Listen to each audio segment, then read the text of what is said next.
Alright, thanks for watching, and today we will show that if f is continuous and non-zero, then the reciprocal of f is continuous. And as a consequence, we'll be able to show that f over g is continuous under some appropriate assumptions.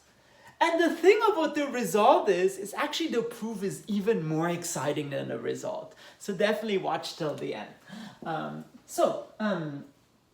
What do we want to show? So fact, if f is continuous and f is non-zero, then 1 over f is continuous. And first, let me show you the boring sequence way of doing this. So if xn converges to x naught, then because f is continuous, we know f of xn converges to f of x naught. But this is non-zero, and in a previous video I've shown that if you take reciprocals of sequences, they converge to reciprocals of the limit. Okay? But again, that's the boring thing. Let's do it with epsilon deltas because it's more direct and definitely more fascinating. So let's first do some scratch work. Part 1. Scratch work. So let epsilon, if you want, be given, and what we really need to do, we need to estimate 1 over f of x minus 1 over f of x naught, which is really the same thing as f of x naught minus f of x over f of x naught, and that's the same thing as f of x minus f of x naught over absolute value of f of x times absolute value of f of x naught. Now, here's the thing. This term in the denominator, it's good because we can control it since f is continuous. This term is also good because x naught is constant, so this is just a non-zero constant. Think too. Now, the thing that we need to control is really this f of x. And notice, what do we want? We want 1 over f of x to be less than something. So in particular, we want f to be greater than something. So we need to do a little bit of work to get f to be greater than something. And for this, we need to use the fact that not only f is continuous, but also x is pretty close to x naught. And what I'm going to do now will make no sense to you, but just wait till the end until some magic appears. So since f is continuous with epsilon being f of x naught over 2, which is a positive constant. Okay?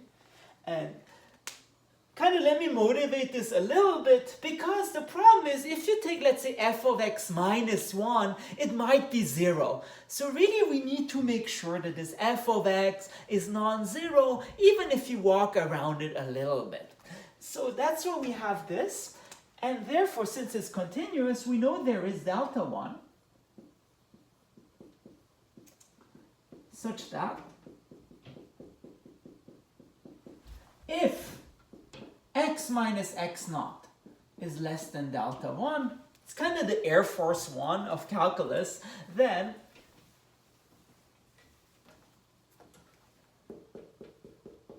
what do we have? F of x minus f of x naught is less than this thing, so f of x naught over 2. And the nice thing is from this we'll be able to get our inequality. So then, what do we have? We get that f of x, so this thing, f of x minus f of x naught, on the one hand it's less than this, but on the other hand, by the reverse triangle inequality, we get that it is greater than the difference of absolute values. Now, before what we did, we just removed the absolute values because we wanted a less than or equal to. But now because we want a greater or equal to, we have to work a little bit harder. Because notice, not only is absolute value of x greater or equal to x, it's also greater or equal to the opposite of it. So, in particular what we get, this is greater or equal to minus f of x minus f of x naught, which becomes f of x naught minus f of x.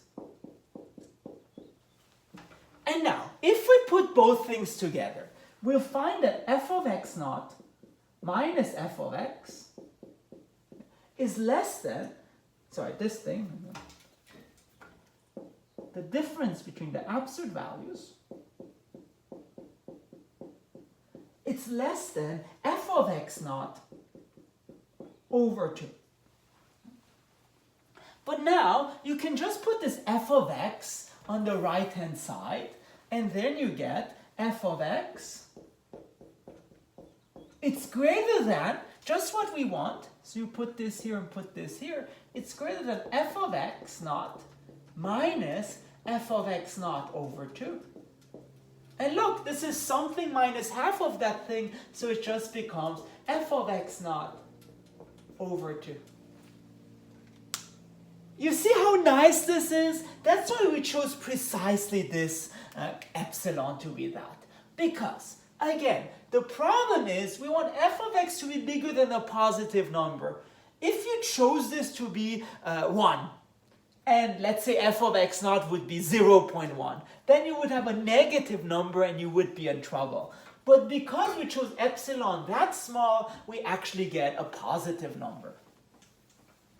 And then what do we get? Remember, our f of 1 over f of x minus 1 over f of x naught. That was, if you want, f of x minus f of x naught times 1 over f of x naught times 1 over f of x. But now 1 over f of x is less than the reciprocal of that. So it's less than f of x minus f of x naught, just less than or equal just to be safe, 1 over f of x naught, and then 2 over f of x naught. So what we want to choose all of this to be less than epsilon, which suggests that we simply choose this thing to be the reciprocal of that. So f of x naught squared over 2. And then we would be done. So now that is our choice of our delta, and I guess our choice of our epsilon here. And now let's do the actual proof. Okay. So let epsilon be given. Then we know, first of all, since f is continuous, we know that there is, again, delta 1, such that if x minus x naught is less than delta 1, then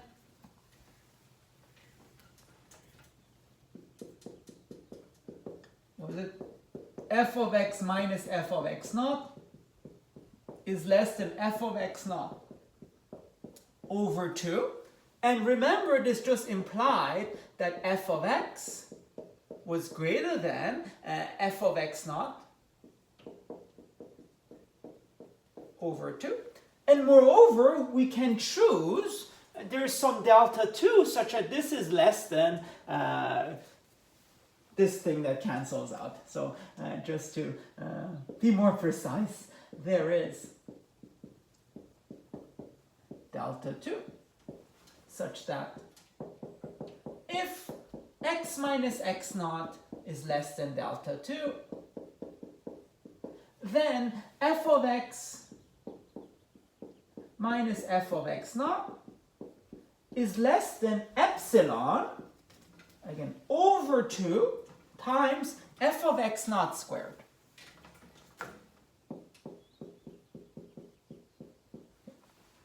And now finally, let delta be the minimum of the two. Let delta is the minimum of delta 1 and delta 2. Then, if x minus x naught is less than delta, then we get the following thing.